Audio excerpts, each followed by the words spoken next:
আসসালামু আলাইকুম, welcome to my YouTube channel. যে যেখান থেকে আমার ভিডিওটি দেখতেছেন ভাইয়া আপুরা, আশা করি সব ভালো আছেন, সুস্থ আছেন। আলহামদুলিল্লাহ, আপনাদের দোয়া আল্লাহর রহমতে আমিও ভালো আছি। পুরো ভিডিওটা না টেনে দেখার অনুরোধ রইল সবাইকে। আজ আপনাদের বানিয়ে দেখাবো মাত্র 1 কাপ আটা দিয়ে এক থালা নুনতা নিমকির রেসিপি। তো এখানে আমি 1 কাপ আটা নিয়ে নিছি, সাথে দিয়ে দিলাম পরিমিত লবণ, কিছুটা কালি জিরে দিয়ে দিছি, সাথে মিশিয়ে নেব। এখন তেল দিয়ে এটা ভালো করে মিশিয়ে নেব, ময়াম করে নেব। তো এই যে এখন পানি দিয়ে এটা ভালো করে একটা ড্রো করে নিচ্ছি মুথে মুথে। তো এই যে ডোটা কিছুক্ষণের জন্য রেস্টে রেখে দিয়েছিলাম, এখন এটাকে আমি 2 ভাগ করে নিব।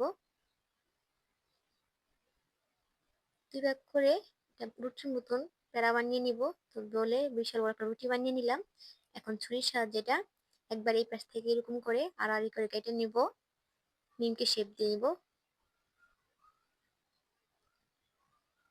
আর একবার এই পাশ থেকে এরকম করে এটা কেটে নিব, তাহলেই নিমকি শেপ হয়ে যাবে।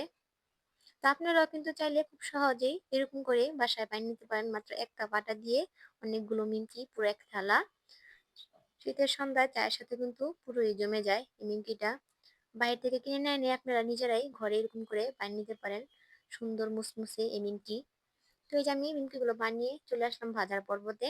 তো কড়াই আগে থেকে তেল গরম হতে বসিয়ে দিয়েছিলাম। এখন একে একে একটা একটা করে নিমকি দিয়ে দিব। সবগুলো একসাথে দেওয়া যাবে না, তাহলে কিন্তু লেগে যাবে। তো এই যে কি সুন্দর ফুলে ফুলে উঠতেছে মাশাআল্লাহ।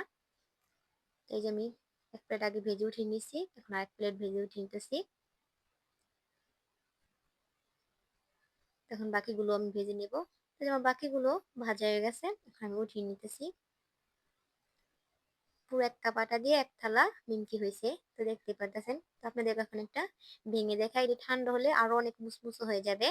তো আমার আজকের নিমকি রেসিপিটা কেমন লাগলো সবাই কমেন্টে বলে দেন। সব ভালো থাকেন, সুস্থ থাকেন, দেখা হবে আগামীকাল। আল্লাহ হাফেজ।